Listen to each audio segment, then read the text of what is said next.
want some, get some, bad enough, take some. Whoa!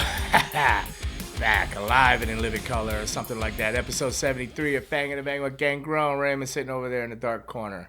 I don't know why he always places himself in the dark corner, me and all these bright lights, so I can sweat, and he stays back there cool, calm, and collected. But here we are, getting ready to do episode 73. What's up, Raymond? I'm just hearing about your crazy weekend. Yeah, it was a crazy weekend. I know for a fact I don't want to smoke weed. I know weed don't agree with me. Why do you say that? Why do I say that? I was in the great state of Michigan, Detroit, Motor City Madness. I was up there with GWC, Greatest Wrestling Collectible Steve, his boy Chef Dick, David. I don't know. His first name's David. His last name's David. That dude melted in the wall. I can get to that later. And then there was also Dante from Peter Dante from like Grandma's Boy, Big Daddy, Chuck and Larry, Waterboy. He was the quarterback in Waterboy. That dude. So these guys. I had to do virtuals with them. So I was doing a convention. So Friday night I was supposed to do a virtual, but of course my flight leaving out of Fort Lauderdale getting into Detroit was 4 hours late. So I got there too late to do the virtual, so we moved the virtual to Saturday night. So, but I get there Friday night, and you know I go. He's on. You've probably seen him on WWE's Wrestling Treasures. You ever see that show? Yeah, I've seen a couple. Well, he's been on there a lot because they'll go into his place. He has his house, and he took me to this house. And it's actually his childhood home where he grew up in. He bought it, and he bought like 5 other houses on the block because he's into buying land and stuff and keeping Detroit, and keeping it real. And dude's more of a homie than me, man. And he every floor, man, from the bottom all the way up into the attic, is just wrestling stuff. Hogan worn shirts, Macho Man worn robes. Every action figure you could think of, all these collectibles. So, you know, he's got it going on. And so we go there, we just shoot a little clip. But when he first picks me up, I mean, if I showed you the size of these joints they smoke, they're not joints. They're like cannons. They're like bigger than cigars. And they're not, weed, I guess marijuana is legal in the state of Michigan. They're not a cigar, but they're not blunts. They're just straight up weed, like this round. You know, it's crazy. Wait, this not wrapped into anything? Well, some special big Canon rolling papers, like just giant rolling papers. Some shit you see Snoop Dogg smoke or something. I don't know, man. I think they outsmoke Snoop Dogg. I believe they would outsmoke Snoop Dogg. And but he picks me up in his truck, so I get hotbox between there and the house, from the airport to the house. I'm already feeling funky, and then they're all smoking in the house. It was insane, all these guys. And then we sit in the house and we're talking and we film a few things. They did like there's if you go online, you look up Chef Dick or something, you'll see he's got these videos. Yeah, Chef Dick. You check him out. He's got these videos where he does these cooking videos and stuff on the road and stuff like that, and from home. And very cool videos. It's different, and I think you would enjoy it. It's fun. You can check it out. But I don't know. In the process, like I'm still got a brain fog. What is today? Like today's Wednesday, right? I got home Monday, Sunday night, but it was really 3 a.m. Monday I got home. But I think I'm still high because I don't smoke marijuana. I don't smoke that weed, that tweed, all the stuff you young bloods be doing and stuff out there, you know. I feel like Ice Cube's dad, what's his name? Actually, Pops. Pops and Friday, man. Like, like you young kids on that tweed, you know. Yeah, like,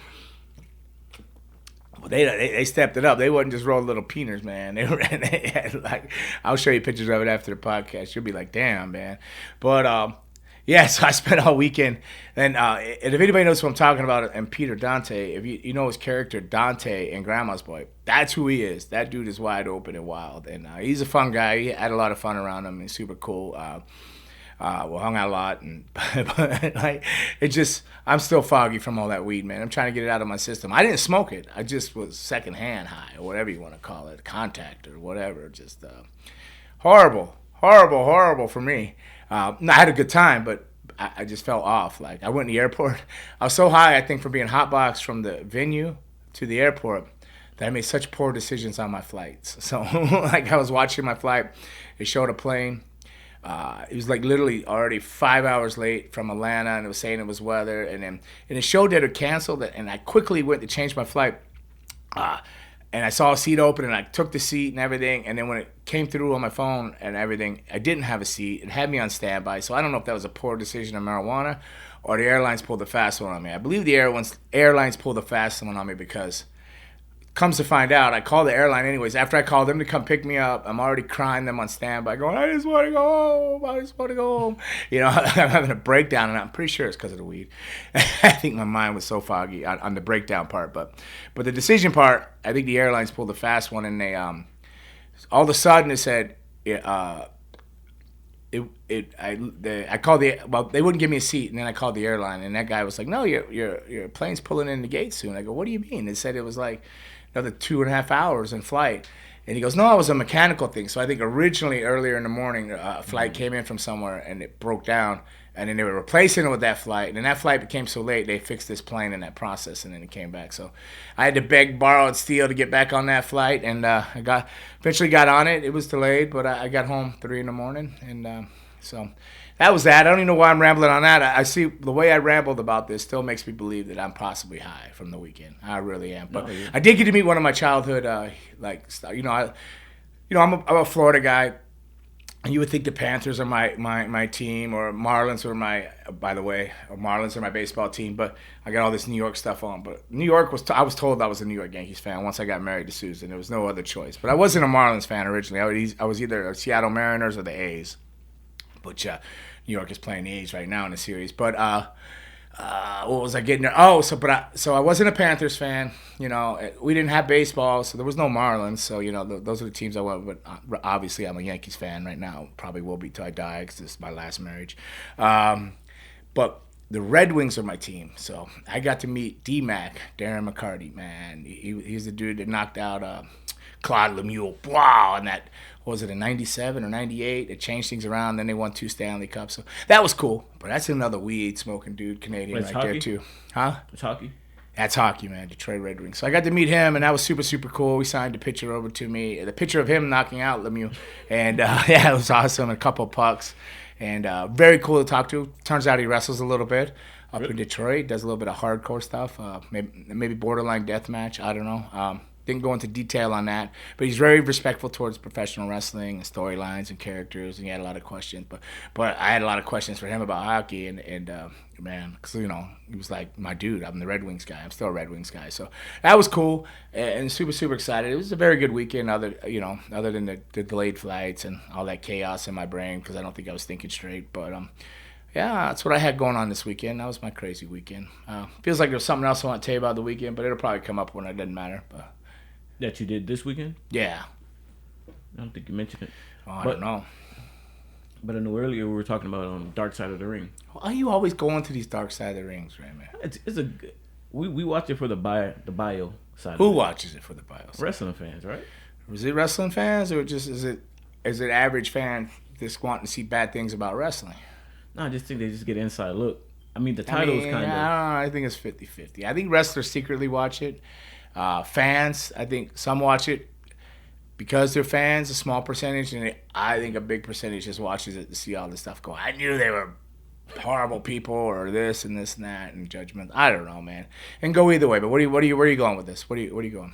No, I was just You know, I want a sunnier side of wrestling, right, or a lighter side, or a brighter side. You know, I mean, you kind of do takes of that on the show when you talk about some of your peers. Wow. Go on. Which one are you going to talk about? Oh, the Junkyard Dog. Oh, Junkyard Dog. What do you know about Junkyard Dog? Not much. Not much. Not much versus what you've told me. Junkyard Dog, so there's 3 people that kept me wrestling on my track to be a professional wrestler. One was Rusty Brooks, who obviously he was running the school in Malenko, and I didn't have money, and he told me, hey, keep training. You know, I was going to pull out because I thought it was something else. Long story short, whatever. He told me to stay training and always get back to professional wrestling, and that's what I done. Now, on that process, becoming, climbing up to different levels and being a professional wrestler, it's a hard road. You know, you just show up. You know, you're doing what they would call job matches back then, or enhancement matches, and getting beat up. But there was 2 different people that kept me going with kind words. One was the Dr. Style Slick. Do you know who Slick is? No. You don't know who Slick is. All right, that's right. You didn't even look up Slick? You look up Slick? No? All right, so see a picture, Slick, and the other one was Junkyard Dog, you know. And the Slick came up to me after a match with Big Boss Man and said, hey, kid, you really have something. I could see it. you got something going on, man. I think if you stay working hard, you might do something in your life. Junkyard Dog, when he came up to me and my mind was blown because like this is the Junkyard Dog. The dude was like amazing. Oh, like he was so over and like Bill Watts' territory, and then and he was over in WWF at the time too. He was like he just didn't get the high, like he just didn't get high, but he was over, and I think he might have seen me in WWE, but this was in WCW when he was at the tail end of his career. He's in WCW, I'd say around 89 maybe, 88, 89 was there. And he came up and he said, "Hey, David, man, I had just worked somebody." And he goes, "Man, you've really gotten better, man. You keep getting better." He says, keep. He had a raspy voice, though, He says, "Keep it up, bro. Keep it up, man. You do something, man." So, like, those are very kind words when you're feeling about. Sometimes you could feel as low as you feel. Sometimes after going and getting beat up, you could wonder, is this a good thing or not thing? You're not literally getting physically beat up, but doing a job match, you get squashed in a minute or 3 minutes, or if you're lucky, you can take a 5-minute beating that could feel like forever in there. But he knew my name and called me by my name threw me off, and that he gave me encouraging words saying that I was doing better and he could see something in me, and that meant a lot to me coming from the Junkyard Dog and both Slick, man. And it's so strange that the two of the guys are black that gave me encouraging stuff. I think they knew I was a little hood rat coming up out of Deerfield and Doom City and Third World over there, growing up on the right side of the tracks, baby, where we do some fanging and banging and we have some fun in life and we understand, we appreciate what stuff we get later on down the road. So thinking of that too, I'll go back to Deerfield. Where I grew up, and I'm going to do a summer rec show where I went to summer rec, but I think they're a little spoiled now. They got a gymnasium and all this. Our parents would wheel us up. If not, I'd had to ride my bicycle up there to the summer rec. They'd drop you off as at Pioneer Park. You'd be outside in that sun all day and then wait for the little food truck or whatever it was that rolled up and gave you a little peanut butter and jelly box lunch, but you sure appreciated that box lunch. But you would just fish all day or play baseball or do not what in the park all day long. But I loved it. It was cool. And then that only lasted so long before my parents said, "Yeah, you're out of here."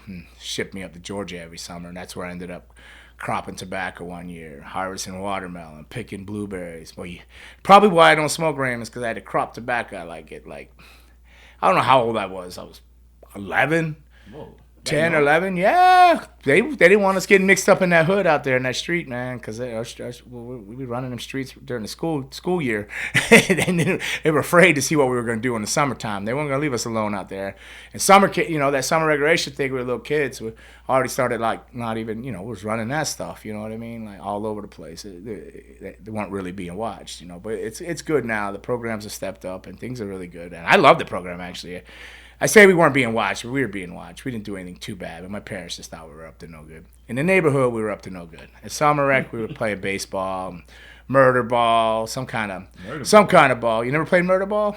Maybe with a different name. Yeah, you take a cup, right? Take like a Dixie cup, like a little waxy, papery cup that you can fold, and you put sand in it, and you ball it up. You ball it up, and then you just throw it up in the air, and then somebody grabs it, and they keep running away. You try to tackle them and kill them and get that away from them. Then the next one gets it, and you're running to the side. It's just murder ball. You just kill the guy with the ball, but you willingly got the ball for people to come after you. It was like, boy, it didn't matter if it was on asphalt or dirt or in the grass. But it was your ass because it was on, man. It was on. It was on like Donkey Kong. Man, those are those fun games. You ever play ass? Ass? No. You ever played ass at the racquetball courts? You take the tennis ball and you throw it back. You got to catch the other guy throws it. You catch it. If you drop it, you got to run to the wall and tag the wall and get back. If they hit you with the ball before you get back, that's A. It happens 3 times, then you got ass, ASS. Then you had to go lean up on the wall while everybody playing the game took a shot at throwing it right at your ass. Like, wow.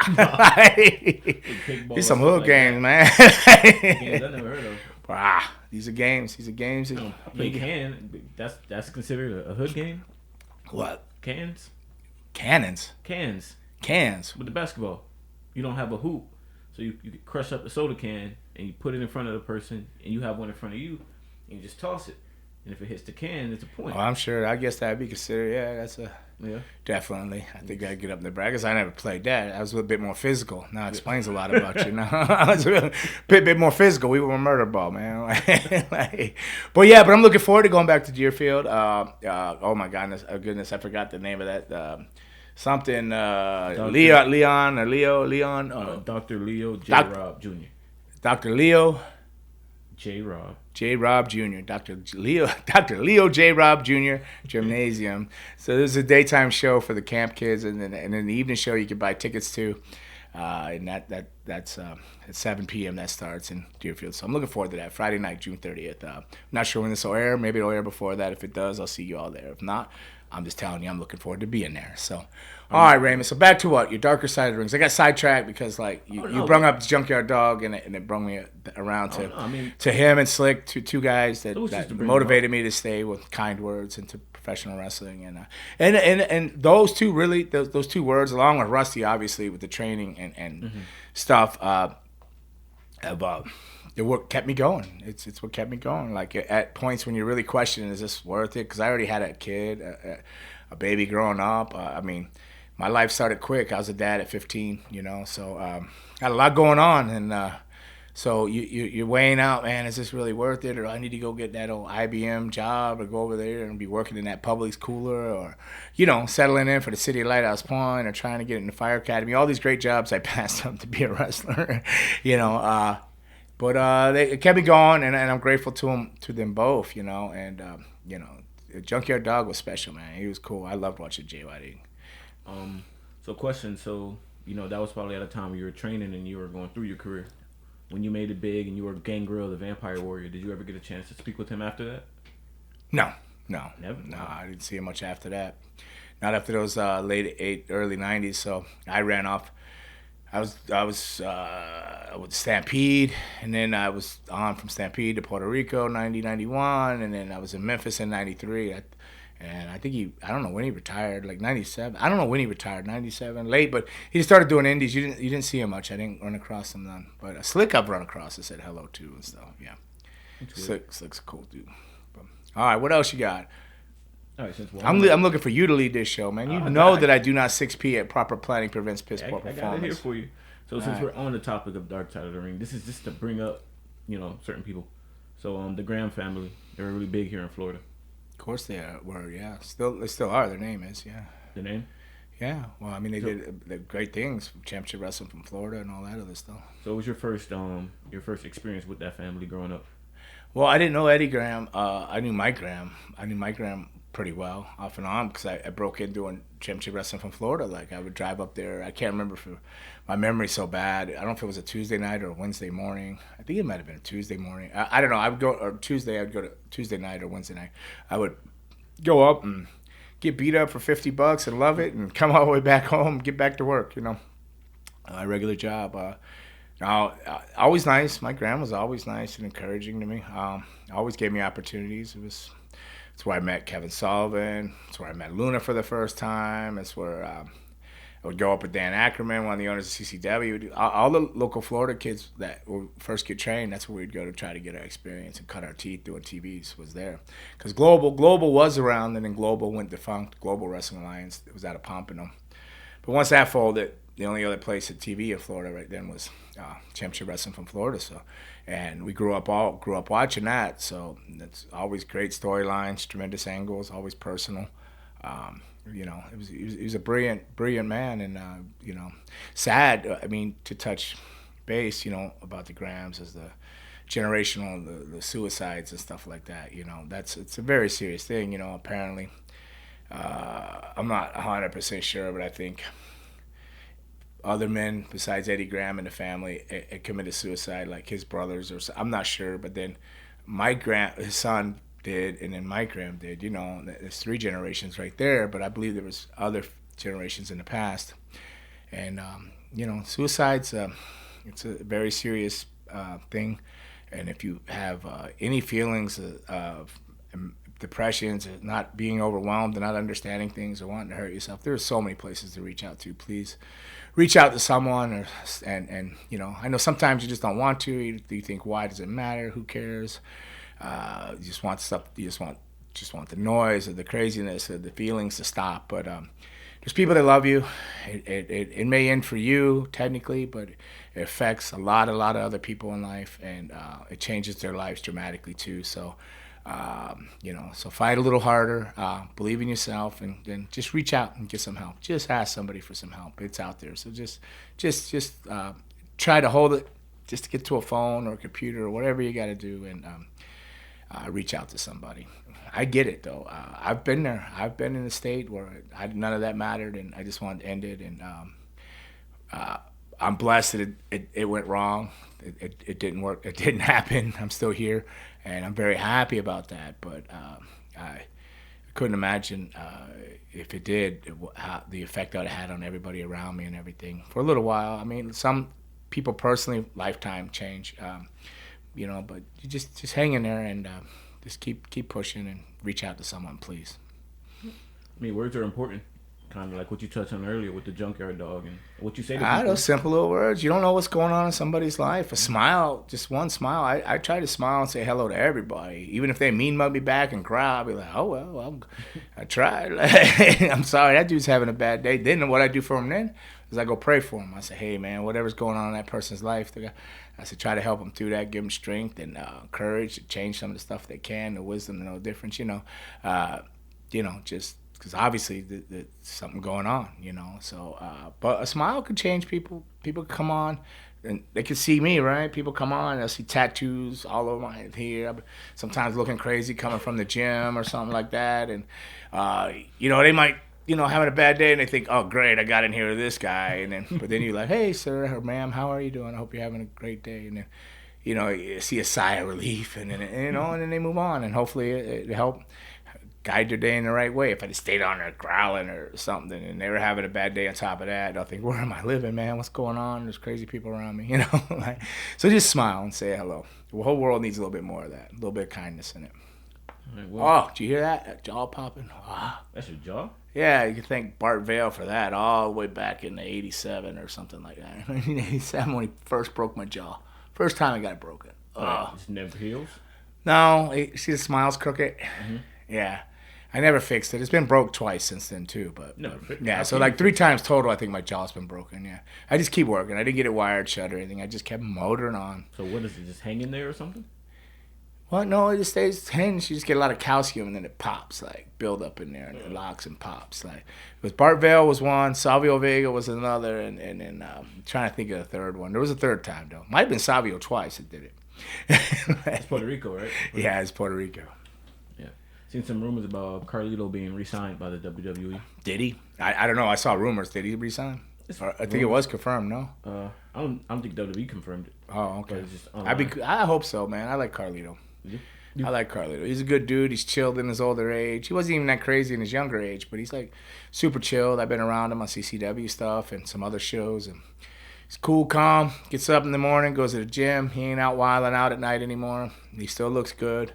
Still loves wrestling, man, and his head's on straight. And he's super chill. So I hope they did sign Carlito. I think he's ready for another chance there, man, and do great things. So, generic wrestling question. He returns heel or babyface? Because he was always a heel, like when I grew up watching him. I'd say baby, and I'd feud him with Damian Priest for a while. Battle of Puerto Ricos. Puerto Ricos. Okay. This might they might actually do that. I think seen some rumors he's debuting on SmackDown though. I don't think Damian's on SmackDown, but they'd probably make it work. Well, I hope so. Carlito's a good dude.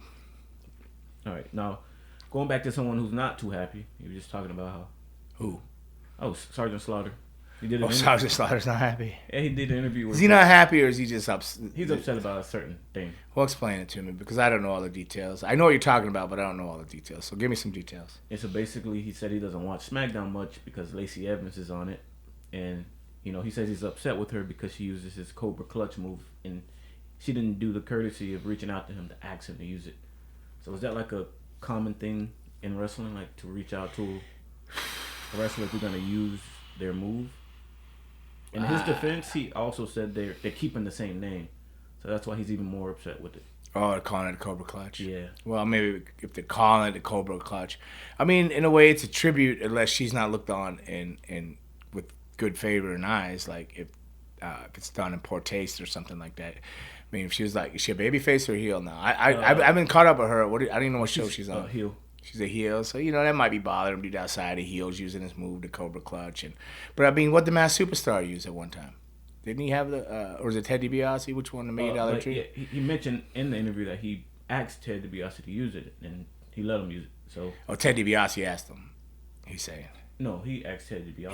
He took it from Ted DiBiase, right? Okay, all right, yeah. Because I know somebody else used it too, yeah, and for a finish, and yeah. Well, I mean, old school dudes, yes. They, I do have people reach out to me all the time, and indie wrestlers coming up saying, "Hey, I started wrestling because of you. Is it okay? I don't know what the rules are on this. Can I use your Impaler as a tribute and blah blah blah?" And I'm like, sure, like. Whatever. Anytime somebody does it, hopefully they get reminded of me. Maybe that she's a heel doing it in a heel way, and she's not. Maybe he doesn't think she's the greatest of wrestlers. I don't know. Maybe he just doesn't want to see all his babyface work or all that on a heel or something, or a girl. Maybe I don't know. Maybe she should have asked him. Do you think he would have said yes if she asked him? Yeah, he said he just. He said he would have said yes. He didn't say he would have said yes, but he said he's upset that he wasn't asked.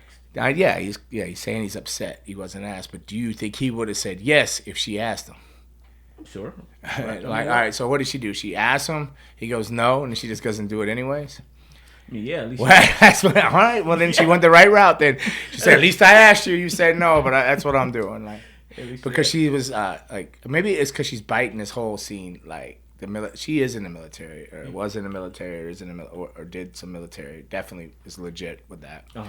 So maybe he just feels like she's biting every, trying to ride off of his stuff. Well, I mean, I don't know that he would have said yes though. Well, you know more about him than me. He's nice to me. He's always super nice to me. See, you're saying he's nice to you, which lets me know. No. I'm just saying. I don't know. I don't know how he looks at, like, for one, very old school. Two, who knows what he even thinks about women's wrestling? I mean, who knows? I don't know. Like, it could be a lot of opinions running through his mind. Plus, he's a heel. Maybe he just wants to, the Cobra Clutch to be remembered in the Sergeant Slaughter way and all the G.I. Joe, all that stuff, all in that positive light. Maybe he thinks that takes away from and tarnishes. I don't know. Was I mad that Edge used my Impaler? He did ask, though. Well, he didn't ask me. He told me the office said somebody else was going to do it if he didn't do it, that they gave him no choice, and he thought that I'd rather do it. But he did try to call me like 15 times that night. A lot. He did a lot when he did it the first time. Because I was at a TV. They told me they weren't using me, and I don't think they realized I was still under contract, and they sent me home. And I went home, but before the time I got home, I had all these messages on my phone. I didn't hear it. I got music blasting. And then when I got home, it was... it turns out he did the DDT, in a match right then. So it was like WWE's way of going, F you, buddy, you know what I mean? But it was cool. I didn't mind that he used it. And Bobby Roode used it. I see other people use it. There's other guys that were like in TNA or something, Reno Scum. They always holler out Gangrel right when they hit the Impaler, it's flattering. And you know what? And if people recognize it as the Impaler, you know what that means? Thinking about you. They're thinking about me, or they'll remember me in that brief minute, So it's just good press for me. Has someone ever used something of yours without asking you? I mean, someone on a major scale. Oh, I'm sure. I've been on shows where guys have done it, and they don't even know who I am. They think it's Edge's move, and I'm doing shows. But that's what happens when you stay around wrestling too long on indies. You're that dinosaur. They don't know nothing about you. Some of these young kids, man, they don't know anything past the Hardys and when with the Hardys and Edge and Christian, they probably don't know anything prior, like of 90 or 2000 or 2003 or anything like that. Can't blame them, but I do in a sense. They should be watching all wrestling and understand everything. But I mean, it is what it is in this world. Everything moves fast. People are fast. Matches are fast. Moves are fast. Whatever. I'm a firm believer in slow is smooth and smooth is fast. When I'm teaching about footwork and foundations and the foundation stuff, but mostly footwork, and all that, being in the right place at the right time. I'm like slow is smooth, smooth is fast, like on the execution and stuff. It's there's 3 parts to everything: the before, the actual thing that needs to be safe, and the after. And then the before and the after are gonna cover up that actual safety thing. And while out while out in A, while out in C, and keep B safe. So A, B, C. There's always 3 parts to a move, and slow is smooth and smooth is fast. Remember, you used to always tell us, if you think you're moving too slow, go slower. Yeah. Slow it down, man. Slow it down. What was the question? Have you ever got heat for using someone else's move, like coming up? No. No, I've never gotten heat, but Jake has busted my crotch a few times. So Jake's on a show. Jake and Lynn Denton claimed they invented the DDT. It was the grappler and Jake. And they said he had a front face lock on and he fell. It was the DDT. Who knows what the real story is? Both great guys. I learned tremendously so much from both Lenny and the grappler and Jake. I lived with Jake a little bit in Puerto Rico. Grappler was booking Portland when I was up there at the end on some indie stuff, and just learned a lot from him. Both so knowledgeable and stuff like that. So I was on a show somewhere, and I do the regular impaler, which is a lot like a DDT. And Jake was there doing an appearance. So I said, "I'm sorry, sir. I want to know if it's okay if I do this version of a DDT. I don't know if you're wrestling on the show or not, or what you're doing, but out of respect, I wanted to make sure I talked to you." He goes, and he just looked at me like, it felt like forever. Crossed his arms, looked at me sideways, and goes, "Yeah, sure, yours is the shits anyways." He just walks off. So I actually do that to people sometimes now. I say the same thing. He just walks off, and I think, okay. I said, well, you know what I'll do to myself? I said, I do it. I used to do it 2 different ways. When I had my shoulders were really good, and I still do it every once in a while in a bigger feud. If it's a blow off and the guy ends up kicking out, which you never really want anybody to kick out of your finish. But if you had this giant feud and you're all built to a certain level, then it makes it okay too. But if that happens, I do a thing where I'll pick them up in a waist lock and I bring them up over my shoulder so their face is up in the air. Their 10 toes up, their lower back's on my shoulder, and then I push them up. I come around and I go into the DDT. So I decided I'll do that. That is like way different than his. Maybe it won't offend him and all. And then I thought to myself, he wouldn't be watching. He's not gonna watch it anyways. But I still did it anyways because I still planned it that way, not just in case he did watch it. Little did I know, halfway through my match, he walks halfway out to the ring down the aisle and just stands there with his arms crossed, waiting for me to do the DDT. I almost didn't do it. But I did the other one where I put him up on my shoulder, I spin him around, and I hit it right there. He looks. I think he just walked off after that. I get to the back, and I said, "I'm sorry. I thought you said it was okay to do it." He goes, "It was still the shits. I just wanted to make sure." And he just walked off. And I was like, I have a good relationship with him, and he's a great. I learned so much from him and Lynn Denton, the grappler. So yeah, that's the only time though. You think that's a sign of him? I didn't steal people. Brad Armstrong's Russian leg sweep I use, but Brad's no longer with us, so I can't ask him. But anything I do, like something like that, is like the Buddy Landell corkscrew elbow. I jump with it and spin. It's all a tribute to them being like just to them. Like the young kids say to me, "Hey, I just admire just that." I love Buddy Landell.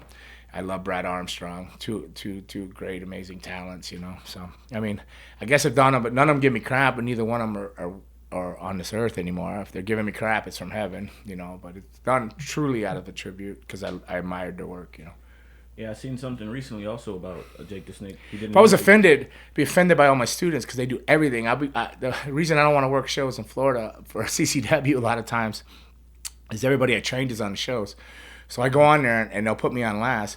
So if I go out there and I watch the matches from like 1 to 4 or 5 to 7 or whatever it is, I'll see every move I've ever done on all those matches because I trained them all. And their footwork's great, their foundation is great, but then they start doing the higher impact stuff, and it's all moves. And I'll come back, I go, I'm on the show. They go, I just love it so much. You trained me. It's a tribute. And I go, well, you can't do that you can't be on a show with, like, for example, Jake the Snake and do a DDT. I just want to let you know that. I get it here. I'm flattered, whatever. You guys are killing me though, but like, is that a type of etiquette that has to be like taught in training? 'Cause when you think about WWE, Well, some people are born and raised and brought up in a household with proper manners and etiquette. That would seem like something you would naturally ask. But yes, it needs to be instilled in training. Is it instilled in training now? No. Is it instilled in my training? Yes. But training's a bit different than a lot of other trainings. But there's people like Lodi running schools. There's different guys running schools out there that do teach proper stuff like, etiquette and stuff like that. Is that like kind of why like producers are important in wrestling? Because I'm pretty sure something like that wouldn't happen. Yeah, but I'm not sure they listen to the producers unless it's WWE, and then they all run the same match. But but I don't know. Yes, that's why producers are there. Agents, I call them agents still, or whatever you want to call them, producers, agents. That's what they should be there, filtering out stuff and letting them know that what is passable, what should be done with this, or why not, or why they can't do this, or why they should go ask somebody this. Yes, all the above. Plus, get them to whatever part in the storyline they need to be in that finish. Where nothing's bigger than the finish and everything builds up. It's very important, producers and stuff. I don't think they use them a lot in AEW. They have them, but the producers I know, I'm not watching that style of the matches I watch isn't the style that they would be doing, but. Again, things change, different styles, time and place for everything. So, I don't know. But yeah, that's what they're there for. Speaking of building up, I feel like we're at the climax of the Bloodline. Well, see, I've been so busy. I have not watched the last. It seems like I say that every time on here, but I haven't. I usually watch Raw. I usually get home from wrestling training and I'm able to watch the last 2 hours of Raw or last hour because I'll rewind it back while I unwind. But I haven't even, and I used to watch NXT. I just haven't. I've been like just grinding and I've been so tired and I've been grinding. So I have them on DVR, but I don't know where the Bloodline is now. It's pretty easy to follow. I mean, the last thing I seen with the Bloodline is they super kicked out Roman. You know how many Samoans in the world and how many of them are starting to wrestle? Kishi's got a new son debuting every month. He probably can retire. I promise that. I just saw a post where they're going over to the Philippines and running a wrestling school. So he might have a son over in the Philippines coming. It's sick. He got a lot of sons, Kishi, man. More than like 10, 9. I don't know. He's got a lot. And they all can wrestle. Yeah, so right now, we fast forward. Right now, the Bloodline is at a split. So you have the Usos. Mm-hmm. Versus Roman Reigns and Sequoia. Okay, that's the more recent. That's kind of what I saw it build up to. But, so that's probably what's building up to this pay-per-view. SummerSlam. What's the next pay-per-view? Money in the Bank. Money in the Bank. When's that? That's this weekend, or because it's it's coming up. But yeah, so I mean, but where's it gonna go? I don't know, man. They're probably gonna have 2 more Samoans run in from somewhere. Think so? I don't know. No, I think. Bro, you think Roman's ready to go home for a while? No, I just think he ends up on an island by himself. I just feel that way. I don't know. I feel like he, when that Denzel Washington, when he got betrayed at the end of that movie. Which movie? He get betrayed at the end of all these movies. Yeah, well, Denzel always dies. The Training Day. He didn't get betrayed. Denzel was a straight up heel gangster in that. He was ripping everybody off and hustling everybody. Exactly. The Russians came and shot his ass. Because he didn't pay back the money for beating up and killing somebody in Vegas. Like, he killed a guy that was a made Russian guy in Vegas with a temper, beat him down and killed him. And then they said, well, you got to pay. If you don't pay by this certain time, we're going to smoke your ass. Well, that little white boy, Ethan, went over there and took that money back so he couldn't pay them Russians from all that shit that Denzel was hustling the whole movie. That whole Training Day, hustled that young kid that whole movie. And then, Denzel was corrupt. He was crooked as hell in that, but I loved him in that, though. That's one of my favorite movies, Training Day. Ask me. I know the plot. Yeah, you talk about it in training. You use it as like a... Wow, yeah. The best way to sell everything is when Denzel gets shot in the ass by Ethan Hawke and goes, oh, no, you didn't just shoot me in the ass. That's that natural sell for everything. Whether you're getting hurt, mad, or whatever. That sell works for it all. I feel like that's where Roman's headed, where everyone just betrays him, and he's just standing in the middle, like on his own. Betrays him, but I get what you're saying. They betrayed him. The whole neighborhood kind of turned their back on Denzel because he was thugging and bugging on him, and he was bullying them and this and that. They was tired of the police rolling up there and telling them what to do, and then sleeping with their girl up in the hood and all that stuff. And Oh, that wasn't his girl in the hood. Oh, it was his girl. Yeah. Oh, okay. I thought it was somebody their else. Hood. It wasn't Denzel's hood. Yeah. Denzel lived across town. They never actually showed you where Denzel lived, did they? No. No. Did we even see his wife or family? Oh, they had a wife, or it was just her. I don't know. Man of mystery, Denzel wasn't that. Yep. Man up. I feel like that's where it's gonna be. Yeah, where everybody kind of turns their back and pulls away because he just all that. But hey, Denzel got shot by all them Russians up at the thing. It was a couple alternate endings. Hopefully, Roman don't get shot by the Russians. Is The Rock gonna be the Russian that comes and chops off Roman's head, or is it gonna be Cody? I don't know. Maybe they still try to build to that. Who knows? Yeah, he has to follow. I don't really know. He has to. Hey, that's his life. I don't know. You're watching it, not me. You tell me when it happens. Yep. I'm so damn busy still trying to wrestle and grind out there on the weekends. Hobbling and wobbling and fanging and banging and grilling and chilling. All right, so, I mean, obviously we're not the only wrestling podcast out there. All right, so I was listening to Cornett last week, and I seen you on the thumbnail. And I was like, what? Gangrel was... a few people sent it to me, but I didn't listen to it. But you told me what it was about before we started. So. Yeah. But go ahead, explain it. All right, so there was a lot of confusion. There was a question asked or sent in about an incident. They said that you quoted and said that your career was cut short and your opportunity. My career was not cut short because of that. But go ahead. And then that you missed an opportunity with winning the European title because you were caught up in some sort of backstage incident. All right, yeah. So I was doing a podcast with somebody that CCW asked me to do it for. I forget the name of the guy, but I was super late to it. Like I wasn't late. I was there on time to do it.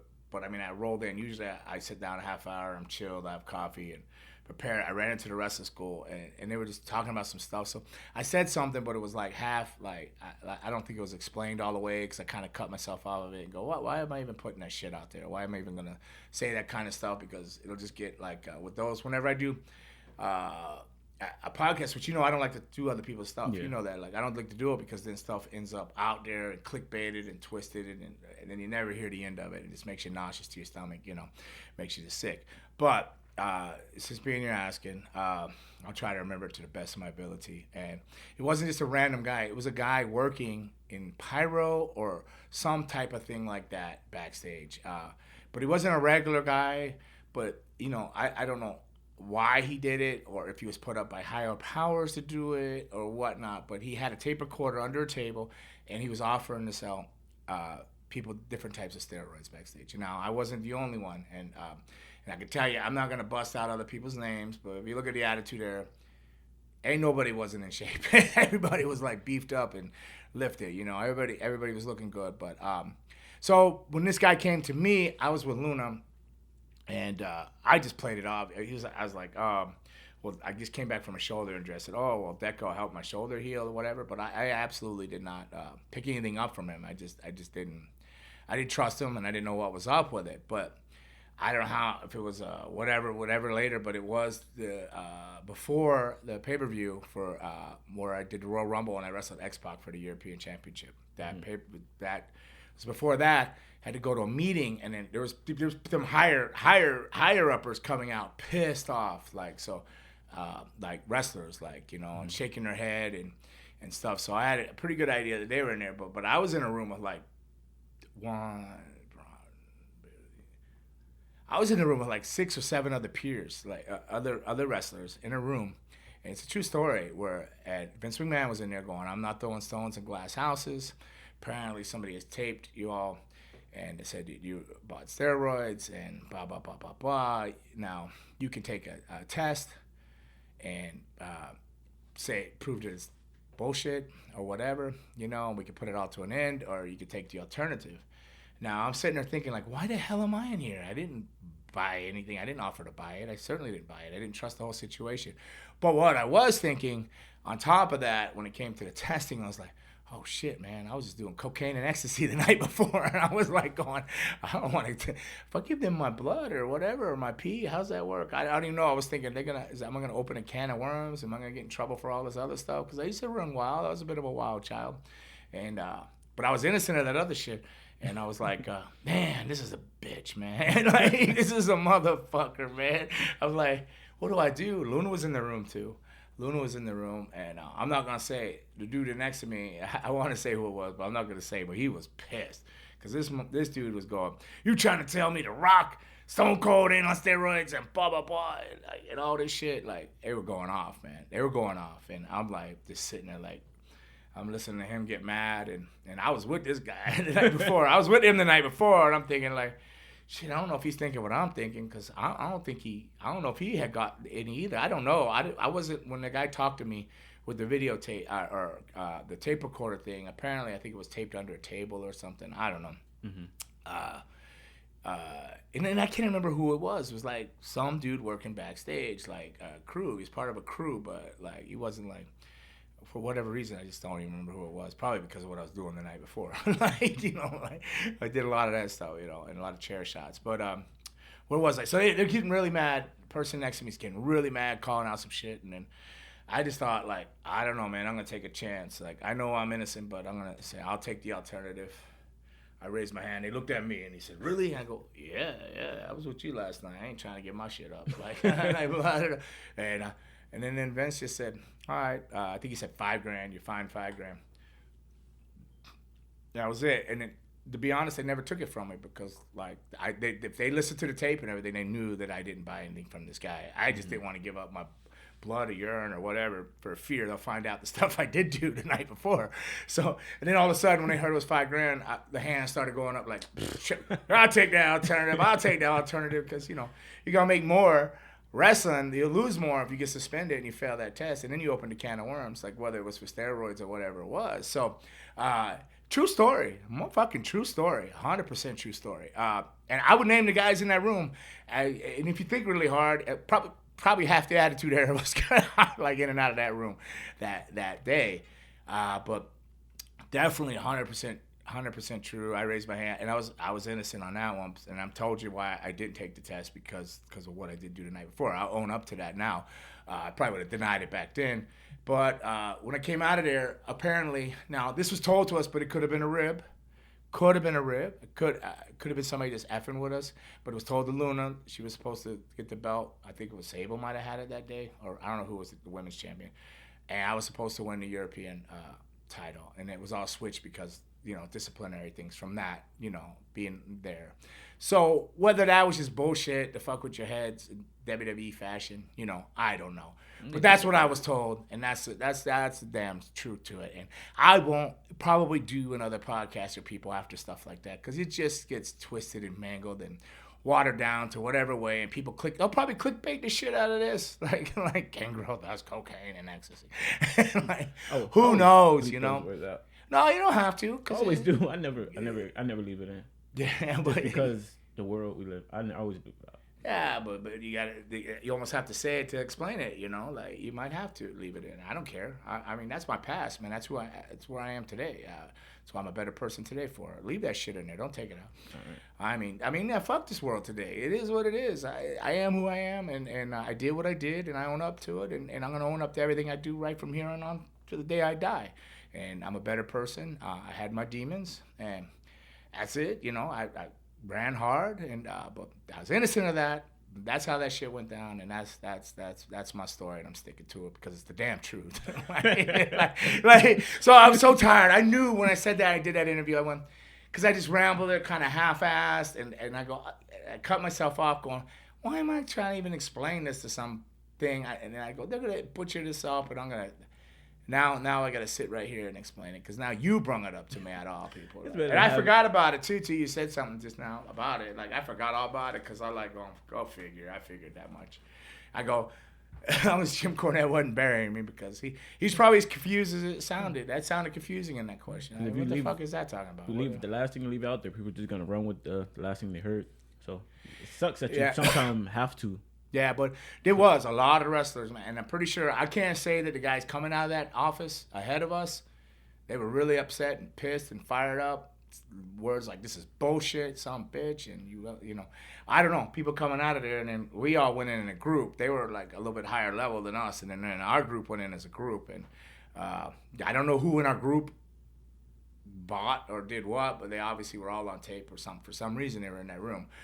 I didn't.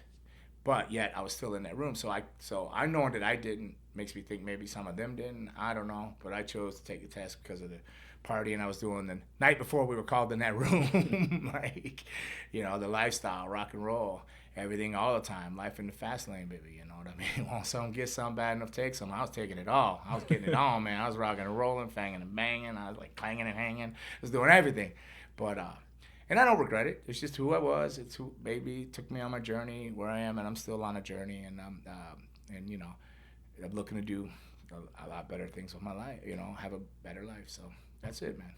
All right, well, that's a perfect way to end the show. Yeah, you some bitches, like, come on, man, come on. When something's on me, it's on me. Like, I ain't gonna make shit up either. Like, and I think Jim Cornett should know that, or anybody else, because he probably seemed confused. He didn't think so. He just didn't even know what to say. Yeah. Like, what? Because who would be back there doing that? But truly was a dude brought us in another room. They said, hey, we talk. He was trying to move like things. He was recording people and setting people up. True story. And it was just prior to that pay-per-view where it was a Royal Rumble, and it's the one I wrestled X-Pac at for the European title. But that's it. That was episode 73 of Bang in the Bang with Gangrel and Raymond over there in the corner. And want some, get some, bad enough, take some.